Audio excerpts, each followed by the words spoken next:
آپ عرفان الہی کے سلطان، محقان کنہ خدا بندی کے برہان، علامہ اجل خلیفہ رب عز و جل مشاہ اکابر میں سے تھے۔ بے شمار کرامات رکھتے تھے، اسرار و حقائق کے ماہر بے بدل تھے۔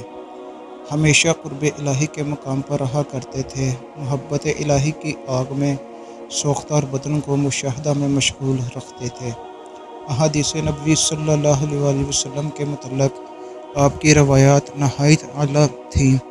آپ سے پہلے جتنے بھی اولیاء گزرے ہیں، کسی کو بھی طریقت میں اس قدر ملکہ نہیں تھا جتنا کہ آپ کو تھا۔ آپ کے کمالات ظاہر و باطن ہیں۔ حضرت جنید بغدادی رحمۃ اللہ علیہ فرماتے ہیں کہ آپ کی ذات برکات ہم میں سے ایسے ہے جیسے کہ حضرت جبرائیل علیہ السلام فرشتوں میں، اور کہ تمام سالکان راہ توحید کی انتہا آپ کی ابتدا ہے۔ خود فرماتے ہیں کہ 2 سال تک کوئی شخص بوستان پر گزرے تب کہیں جا کر ہمارے جیسا ایک پھول کھلے۔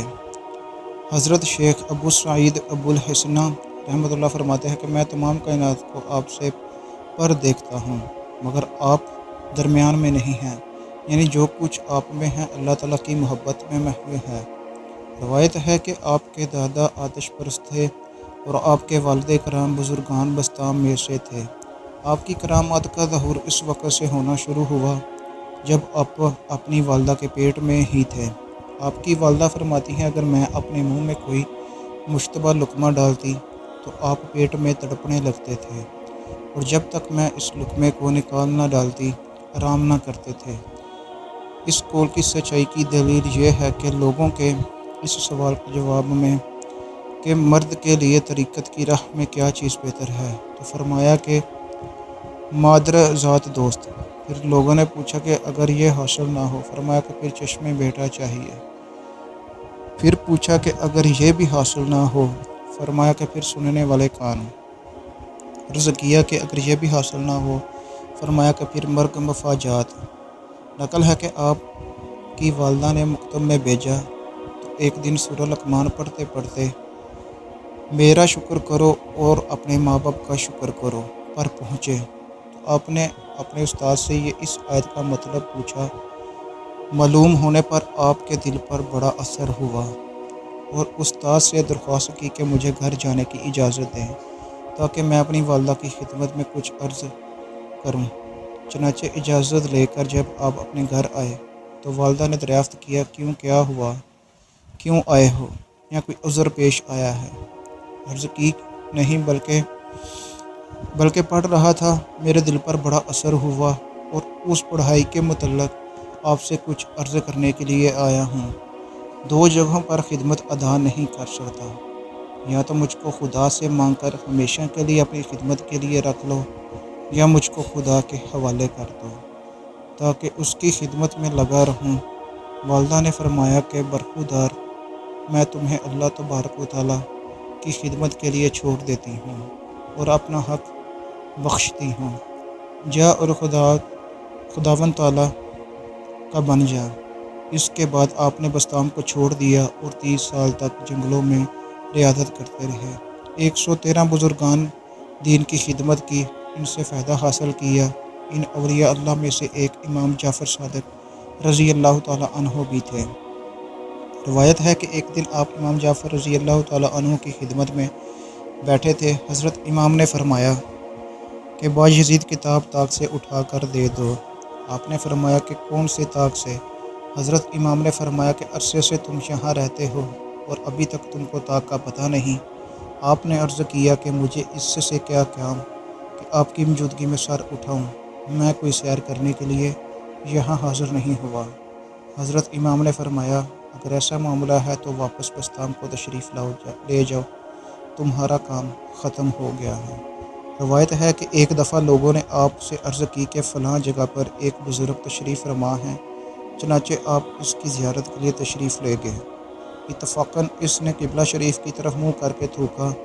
یہ حال دیکھ کر آپ فوراً تشریف لے آئے اور فرمایا اگر یہ شخص ذرا بھی طریقت جانتا ہوتا تو شریعت کے خلاف عمل نہ کرتا۔ نقل ہے کہ آپ کے گھر سے قریباً 40 قدم کے فاصلے پر مسجد تھی۔ جب آپ مسجد کی طرف جاتے تو راہ میں نہ تھوکتے۔ نقل ہے کہ ایک دفعہ حج کے سفر میں آپ نے اپنے اونٹ پر اپنا اور اپنے مریدوں کا اسباب لاد رکھا تھا۔ ایک شخص نے دیکھا اور کہا، غریب بے زبان جانور پر اس قدر بوجھ لاد رکھا ہے اور یہ ظلم ہے۔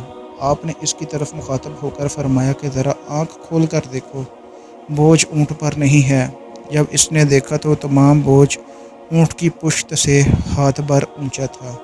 اس نے سبحان اللہ کہا۔ آپ نے فرمایا، اگر میں اپنا حال تم لوگوں سے پوشیدہ کروں تو تم طعن کرتے ہو، اور اگر ظاہر کروں تو تم اس کو دیکھنے کی اہلیت نہیں رکھتے۔ ایسی صورت میں تم لوگوں سے کیا سلوک کیا جائے؟ اگر حج اور زیارت مدینہ منورہ سے فارغ ہو کر آپ کو اپنی والدہ کی خدمت میں حاضر ہونے کی خوشی ہوئی اور بستام کو چل پڑے۔ جب لوگوں کو آپ کی آمد کا معلوم ہوا تو وہ استقبال کریے شہر سے باہر آئے۔ جب آپ نے یہ ماجرا دیکھا تو خیال کیا کہ یہ لوگ ایسا نہ ہو کہ خداوند تعالیٰ سے غافل ہو جانے کا سبب بنے، ان سے چھٹکارا پانے کی کوئی تجویز کرنی چاہیے۔ چنانچہ کچھ لمحے سوچ کر آپ نے نان بھانی کی دکان سے ایک روٹی خریدی اور کھانی شروع کر دی۔ چونکہ رمضان المبارک کا مہینہ تھا، اس لیے لوگ آپ کو رمضان المبارک میں اس طرح کھاتے دیکھ کر برگشتہ ہو گئے۔ آپ نے اپنے مریدوں کی طرف مخاطب ہو کر فرمایا کہ دیکھا، شریعت کے ایک مسئلہ کے خلاف میں نے عمل کیا تو لوگوں نے مجھ کو روک دیا۔ نقل ہے کہ صبح کے وقت آپ اپنے گھر کے دروازے پر گئے، کان لگا کر سنا تو آپ کی والدہ خداوند کریم سے وضو کرتے ہوئے یہ دعا مانگ رہی تھی کہ خداوند میرے بچے کو اچھی طرح رکھنا، مشائخ کے دل میں اس کی عزت قائم کرنا اور اس کو اچھی حالت عطا کرنا۔ یہ سن کر رویا، دروازہ کھٹکھٹایا۔ آپ کی والدہ نے پوچھا کہ کون ہے؟ عرض کیا، آپ کا مسافر۔ چنانچہ آپ کی والدہ نے دروازہ کھول دیا اور کہا، بیٹے بڑی دیر سے آئے ہو، تیرے فراق سے میری آنکھوں میں فطور آ گیا ہے اور میری کمر کبڑ ہو گئی ہے۔ فرماتے ہیں کہ جس کام کو میں سب کاموں سے مؤخر جانتا تھا وہ مقدم تھا، یعنی والدہ کی رضامندی۔ پھر فرمایا کہ جس چیز کی میں مجاہدات ریاضیات شاخہ میں تلاش کرتا پھرتا تھا وہ میں نے گھر میں آسانی سے حاصل کر لی۔ ایک رات والدہ نے پانی طلب کیا، میں کوزوں میں پانی لینے گیا مگر نہ ملا۔ پھر صراحی کو دیکھا مگر وہاں بھی پانی نہ تھا۔ چنانچہ میں نہر پر جا کر پانی لایا مگر میری واپسی تک والدہ پھر سو گئی تھی۔ میں اس طرح پانی کا کوزہ لیے کھڑا رہا۔ سخت سردی کے باعث کوزہ میں پانی جم کر برف ہو گیا۔ جب والدہ بیدار ہوئیں تو انہوں نے مجھ کو یوں کھڑے دیکھ کر سبب دریافت کیا۔ میں نے عرض کیا کہ شاید آپ بیدار ہوں اور پانی طلب کریں، لیکن میں حاضر نہ ہوں، اس ڈر کی وجہ سے کھڑا رہا۔ یہ سن کر والدہ نے پانی پیا، میرے حق میں دعا کی۔ ایک رات کا ذکر ہے، والدہ نے فرمایا کہ بیٹا آدھا دروازہ کھول دو، یہ کہہ کر سو گئی۔ میں اب حیران تھا کہ کون سا دروازہ، دائیں طرف کا یا بائیں طرف کا کھولوں۔ اس شش و پنج میں والدہ کی مرضی کے خلاف کوئی کام نہ کر بیٹھوں۔ دروازے ہی میں کھڑے کھڑے ساری رات گزر گئی۔ صبح کے وقت میں نے دیکھا کہ جس چیز کی مجھ کو خواہش تھی وہ دروازے سے اندر داخل ہوئی۔ آپ فرماتے ہیں کہ 12 سال جنگلوں میں اپنے نفس کے حق میں لوہار بنا رہا اور نفس کو ریاضت کی بھٹی میں ڈال کر مجاہدے کی آگ سے گرم کر کے ملامت کے ہتھوڑے سے کوڑتا رہا۔ آخر کار میں نے اپنے نفس کو آئینہ بنا لیا۔ 5 سال کا عرصہ آئینہ بنانے میں صرف ہو گئے اور طرح طرح کی عبادت ریاضات سے اس آئینے کو صقل کیا۔ پھر 1 سال اس کو اغیار کی نظر سے دیکھا، لیکن پھر بھی اس کو غرور و اطاعت کے بھروسے اور عمل کی خود پسندی میں مبتلا دیکھا۔ چنانچہ 5 سال اور کوشش کی، پھر جب دیکھا تو مردہ پایا۔ چنانچہ 4 تکبیر جنازہ کی پڑھ کر فارغ ہوا۔ روایت ہے کہ ایک دفعہ مسجد کے دروازے پر پہنچ کر کھڑے ہو گئے اور رونے لگے۔ لوگوں نے وجہ پوچھی تو فرمایا کہ میں اپنے آپ کو حیض والی عورت کی مانند پاتا ہوں جو مسجد جانے سے بوجہ اپنی ناپاکی ڈرتی ہے۔ ایک دفعہ آپ حج کے ارادے کر کے چند منزل کے سفر بعد راہ سے ہی واپس تشریف لے آئے۔ لوگوں نے عرض کیا، بغیر حج کے واپس کیوں آئے؟ آپ نے کبھی ارادے کو فسخ نہیں کیا۔ فرمایا، راہ میں ایک زنگی کو برہنہ تلوار لیے ہوئے دیکھا جو مجھ کو کہہ رہا تھا واپس لوٹ جاؤ تو بہتر ہے، ورنہ ابھی سر کو تن سے جدا کر دوں گا، اور ساتھ یہ بھی کہہ رہا تھا خدا کو تو بستام میں چھوڑ آیا اور خود خانہ کعبے کی طرف جا رہا ہے۔ نقل ہے کہ جب آپ عبادت الہی کے لیے خلوت میں جاتے تو تمام سوراخوں کو بند کر دیتے اور فرماتے کہ میں ڈرتا ہوں کوئی آواز مجھ کو پریشان نہ کرے اور یہی ایک بہانہ بن جائے۔ عیسیٰ بسطامی رحمۃ اللہ علیہ فرماتے ہیں کہ میں 13 سال تک آپ کی خدمت میں رہا، لیکن میں نے آپ سے کوئی بات نہ سنی۔ آپ کی عادت یہ تھی کہ سر کو گھٹنوں میں دے کر بیٹھتے اور جب سر اٹھاتے تو آہ کرتے، پھر سر کو گھٹنوں میں دے دیتے۔ شیخ محلقی فرماتے ہیں کہ آپ کی یہ حالت فیض رسانی کی حالت میں ہوتی تھی۔ ایک دفعہ عالم خلوت میں آپ نے سبحانی اعظم شانی حالت بے خودی میں کہہ دیا۔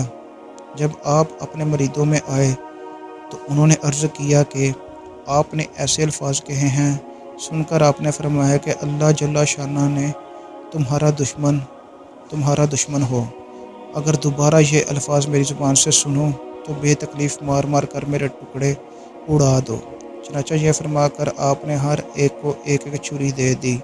کچھ دنوں بعد آپ پر وہی حالت طاری ہوئی اور وہی الفاظ پھر کہے۔ مریدوں نے حسب الارشاد آپ کو مار ڈالنے کا قصد کیا اور اندر گھس آئے، دیکھا کہ سارے مکان کے اندر آپ ہی بھرے ہوئے ہیں۔ مریدوں نے بے تحاشا چھریاں مارنی شروع کیں، مگر ان کو ایسا معلوم ہوتا تھا جیسے پانی پر مار رہے ہیں۔ ایک ساتھ کے بعد جب آپ کی شکل چھوٹی ہو کر پھر اپنی حالت میں آ گئی تو مریدوں نے تمام کیفیت عرض کی۔ سن کر آپ نے فرمایا کہ بایزید تو یہ ہے جس کو تم دیکھ رہے ہو، وہ بایزید نہیں۔ سبحان اللہ، ماشاء اللہ۔ کوئی اعتراض کرے کہ یہ کیوں کر ہو سکتا ہے، میں کہوں گا آدم علیہ السلام کا قد اس قدر تھا کہ ان کا سر آسمان سے لگتا تھا، چنانچہ حضرت جبرائیل علیہ السلام نے خدا کے حکم سے اپنے پروں کو آپ کے سر پر ملا تو آدم علیہ السلام کا قد چھوٹا ہو گیا۔ بس جب بڑی شکل کا چھوٹا ہونا ممکن ہے تو چھوٹی شکل کا بڑا ہو سکنا بھی ممکن ہے، جیسے کہ بچہ ماں کے رحم میں محض 2 سیر کا ہوتا ہے لیکن جوانی میں 70 سیر وزن کا ہو جاتا ہے۔ نیز جس طرح جبرائیل علیہ السلام نے حضرت مریم علیہ السلام پر تجلی کی اور حضرت بایزید رحمۃ اللہ علیہ کی حالت بھی ایسی ہی تھی، لیکن جب تک کوئی شخص اس مرتبے تک نہ پہنچ جائے یہ دلائل بے سود ہیں۔ روایات ہے کہ ایک دن آپ کے ہاتھ میں ایک سرخ سیب تھا، آپ نے سیب کو دیکھ کر فرمایا کیسا لطیف سیب ہے۔ اسی وقت غیب سے ندا سنائی دی، لیکن جب تک کوئی شخص اس مرتبے تک نہ پہنچ جائے یہ دلائل بے سود ہیں۔ روایات ہے کہ ایک دن آپ کے ہاتھ میں ایک سرخ سیب تھا، آپ نے سیب کو دیکھ کر فرمایا کیسا لطیف سیب ہے۔ اسی وقت غیب سے ندا سنائی دی کہ بایزید، کیا تجھے شرم نہیں آتی کہ ادنا سیب پر ہمارا نام لیتا ہے؟ بعد ازاں 24 دن تک اللہ تعالیٰ کا نام آپ کے دل سے فراموش ہو گیا۔ فرماتے ہیں کہ میں نے پھر اس بات کی قسم کھا لی کہ زندگی بھر بستام کا میوہ نہ کھاؤں گا۔ فرماتے ہیں کہ ایک دفعہ میرے دل میں خیال آیا کہ میں وقت کا پیر اور شیخ ہوں، لیکن جب ذرا غور کیا تو ایسا معلوم ہوا کہ میں نے یہ الفاظ کہنے میں سخت غلطی کی ہے اور